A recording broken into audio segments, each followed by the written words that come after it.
Sir ये नशा तो ऐसा है कि आज 7 के लड़के थे मेरे, यूपी से बिलोंग करते थे, वो कॉलेज में थे, तो उस टाइम पे मुझे लग गया था। मैं कहीं से ही पैसों का अरेंजमेंट करता था, यानी कि घर से भी उठाए पैसे अपने, सब कुछ किया। मेरे हस्बैंड नशा करते थे और मेरे पास 4 गुड़िया है। सर 3 साल से पोजीशन ऐसी हो गई कि घर में खाने को एक टाइम ऐसा था कि भूखा सोना पड़ता था। मैं सिलाई करती थी, सिलाई के पैसे भी ये लेते जाते हैं। 4 गुड़िया है सर, बच्चे भी कहने लग गए थे सबके पापा काम पे जाते हैं, सबके पापा चिल्लाते हैं, मेरे पापा कुछ नहीं लाते। गुड़िया भी ऐसे कहने लगी थी, पापा इससे अच्छे आप बढ़ जाओ, आप कुछ नहीं करते।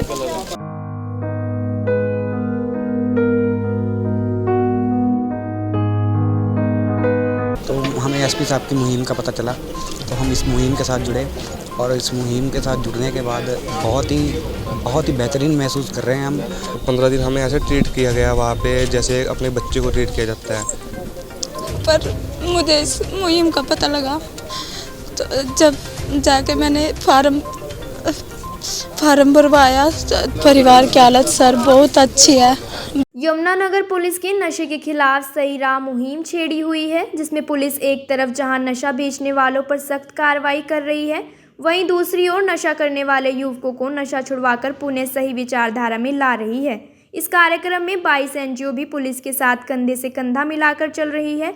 आज एसपी कमलदीप की अगुवाई में यमुनानगर से नशा छोड़ चुके 8 युवक व उनके परिजन व एनजीओ का एक दल गृह एवं स्वास्थ्य मंत्री अनिल विज से मिलने उनके निवास पहुंचा, जहां अनिल विज ने पूरी टीम के काम की सराहना की। मीडिया से बातचीत में अनिल विज ने बताया कि यमुनानगर पुलिस ने कुछ एनजीओ के साथ मिलकर नशे के खिलाफ अभियान चलाया हुआ है। नशे के जाल से बाहर आ चुके कुछ युवक व उनके परिजन मुझे मिले हैं।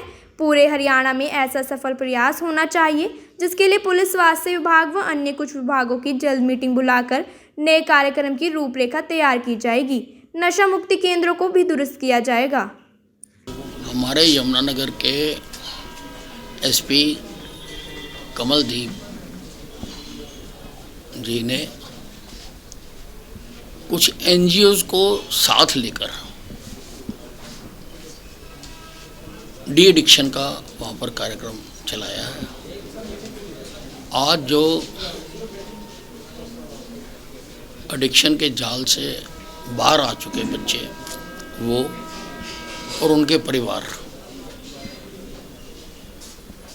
आज उनसे मुझे मिलवाया है।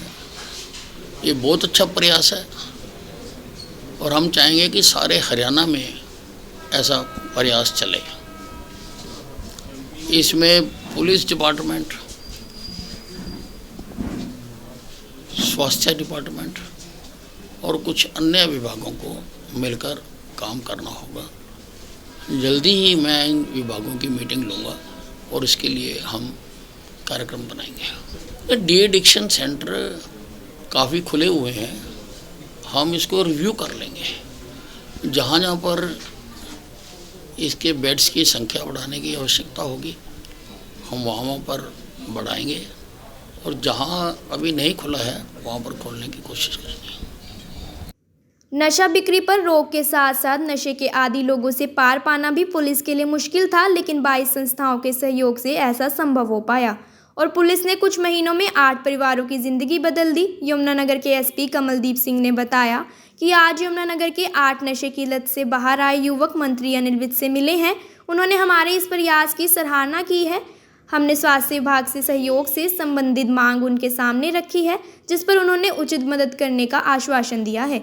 अभी तक यमुनानगर के 175 युवक हमारी इस मुहिम के साथ जुड़कर नशा छोड़ चुके हैं।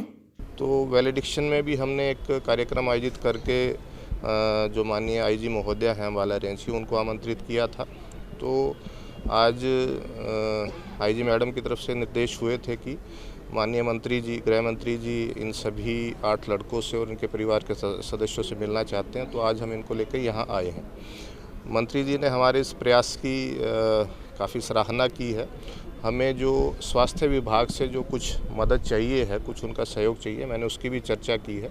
उन्होंने पूरा आश्वासन दिया है कि वो इस बारे में उचित दिशा निर्देश स्वास्थ्य विभाग के अधिकारी कर्मचारियों को दे देंगे। हमारी ये मुहिम जो है ये लगातार चलती रहेगी। इससे एक और भी फ़ायदा हुआ है कि जो पुलिसकर्मी हैं जिनका एनफोर्समेंट का काम है वो भी सेंसिटाइज हुए हैं इस इशू पे। हमारा जो एनफोर्समेंट है उसका वो बड़ा है, उसके अच्छे सार्थक परिणाम सामने आने लगे हैं और एक अवेयरनेस जो है वो भी आम जनता के अंदर जा रही है कि नशे से दूर रहे, नशे से बच के रहे। देखिए सबसे बड़ा चैलेंज है पेशेंट्स को लेके आना, क्योंकि पेशेंट्स जो हैं वो शुरुआत में बड़े रिलक्टेंट रहते हैं सामने आने के लिए। उनकी फैमिली अगर प्रयास भी करे, सामाजिक संस्थाएं भी प्रयास करे, तो उनको समझाना, उनको इस फोल्ड के अंदर लेके आना वो एक बहुत बड़ा चैलेंज है। दूसरा, इवन जो कैंप में लड़के आ गए हैं उनका मोटिवेशन 15 दिन 20 दिन बना के रखना, ये भी ट्रेनर के लिए एक बहुत बड़ा चैलेंज है। कई बार बीच में ऐसी सिचुएशंस भी आई हैं कि ये लगता है कि ये जो कैंप अटेंड करने वाला पेशेंट है ये बीच में चला भी जाएगा, तो उसके लिए फिर हमने वहाँ पे थोड़ी पुलिस की ड्यूटियाँ लगाना, वो सब भी करना पड़ता है। तो उनके मोटिवेशन को मेंटेन रखना और कैंप अटेंड करने के बाद भी उनको लगातार उनके टच में रहना, ये सबसे बड़ा चैलेंज है। नशे के आदी हो चुके युवक नरकीय जीवन जी रहे थे। उन्हें भी लोगों के तीर से तीखे शब्दों से गुजरना पड़ता था, लेकिन पुलिस एक मुहिम रंग ला रही है। नशा छोड़ चुके युवकों ने बताया कि पहली बार दोस्तों के ज़बरदस्ती करने से हमने नशे का सेवन किया, जो बाद में लत में बदल गई।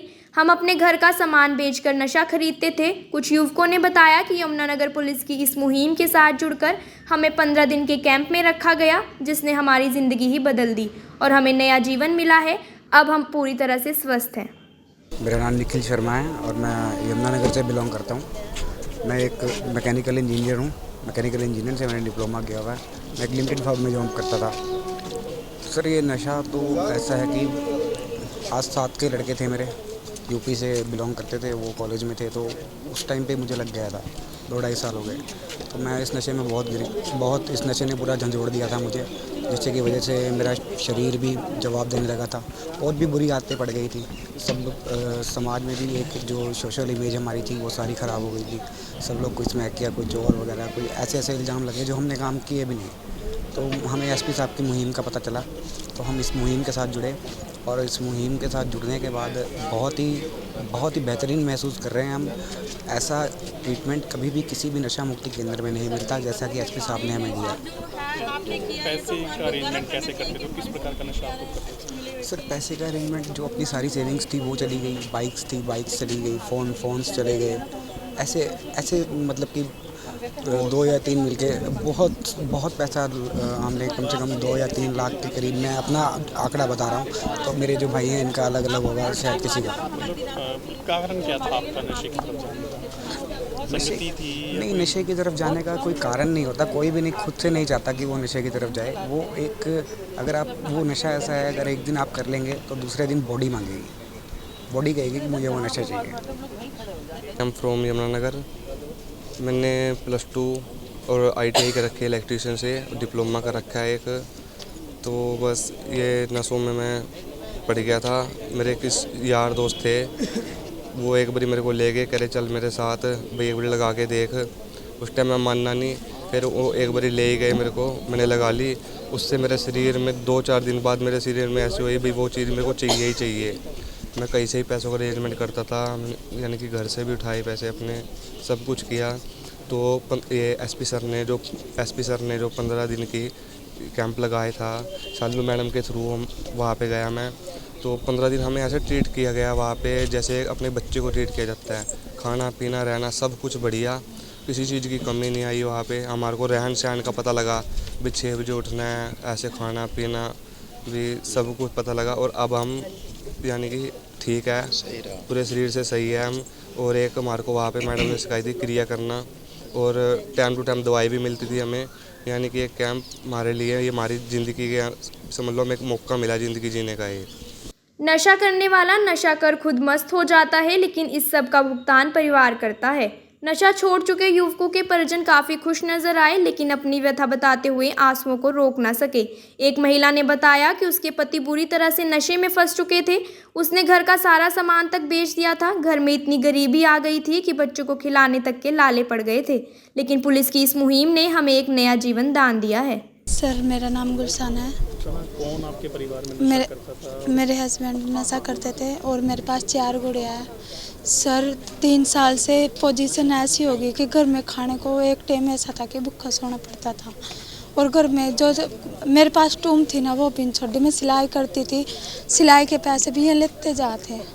बहुत तंगी आ गई थी सर। अब तो मैं ये चाहती थी कि ऐसे आदमी का क्या फ़ायदा जो अपने बच्चों को भी नहीं देख सकते, अपनी औरत को भी। सर बहुत परेशान हो गई थी मैं, पर मुझे इस मुहिम का पता लगा तो जब जाके मैंने फार्म भरवाया तो ये जब भी मना कर रहे थे कि पुलिस लाइन में पता नहीं क्या होगा, मैं नहीं जाने का। मैं कहा आप जाके देखो, विश्वास करो, मैं कहा आप ठीक हो जाओगे, मेरा विश्वास आप अच्छे हो जाओगे। तो मैंने ज़बरदस्ती इनको वहाँ पे भेजा। एक बार मीटिंग में भी नहीं गई है, मैं कोर्ट में बैठी रही, इंतज़ार करो गई, कहीं गए नहीं। फिर अगली दफ़ा फिर ज़बरदस्ती की मैंने इनके साथ, फिर ज़बरदस्ती लेकर गए। फिर 15 दिन के नाम के वहाँ भी इन्होंने टाल मटोली करी कि मैं नहीं जाऊँगा। फिर भी मैंने इनको ज़बरदस्ती, मकाब का दिल नहीं लगे, अगर कोई ऐसी बात हो, पुलिस लाइन में मार पिटाई होती हो या कुछ भी होता तो हमारे से फ़ोन कर देना, हम आपको वहाँ से ले आएंगे। तो परिवार की हालत सर बहुत अच्छी है, बस उन्हें है, घर का खर्चा तो चल ही रहा है। बस ये ठीक हो गए, यही चाहते थे कि ये ठीक हो जाए, बस सब कुछ इनसे ही अच्छा होगा। नहीं तो वैसे कुछ नहीं है ज़िंदगी में, लाइफ में। 4 गुड़िया है सर। बच्चे भी नु कहने लग गए थे सबके पापा काम पे जाते हैं, सबके पापा चीज़ लाते हैं, मेरे पापा कुछ नहीं लाते। गुड़िया भी ऐसे कहने लगी थी पापा इससे अच्छे आप बढ़ जाओ, आप कुछ नहीं करते। तो अब बच्चे भी खुश हैं, हम भी खुश हैं, हमारा परिवार बिल्कुल खुशहाल है। अब ये बिल्कुल ठीक है।